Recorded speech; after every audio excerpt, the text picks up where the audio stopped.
200 రూపాయల టిఫిన్ చేస్తే 200 రూపాయల టిఫిన్ కు బిల్లు కట్టి 100-200 రూపాయలు టిప్పియడానికి మనసొప్పుతుంది కానీ అక్కడ 15 రూపాయల కిలో టమాటాలు అమ్మితే 10కి ఇస్తే తీసుకుంటా లేకుంటే లేదనే విధంగా ఆ రకమైనటువంటి అవమానాలను రైతు భరిస్తున్నాడు అధ్యక్ష. నేను ఎందుకు ఈ మాట చెప్తున్నానంటే అధ్యక్ష, కళ్ళకు నీళ్ళు వస్తాయి అధ్యక్ష.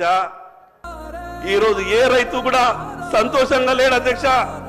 మీరు రైతు బంధించిన రుణమాఫీ చేసిన కేవలం ఎన్నికలప్పుడు రాజకీయ మాటలు మనం మాట్లాడుతున్నాం, కానీ రైతు ఈ రోజు కూడా సంతోషంగా లేడు అధ్యక్ష. అధ్యక్ష, 5 ఎకరాలు ఉన్నటువంటి రైతు తను పండించినటువంటి పంటని కుటుంబం అంతా కూడా కష్టపడ్డ తర్వాత మార్కెట్కి వెళ్ళి అమ్ముకొని సంవత్సరం తర్వాత లెక్క చూస్తే అధ్యక్ష 50,000 రూపాయలు కూడా లాభం వస్తలేదు అధ్యక్ష.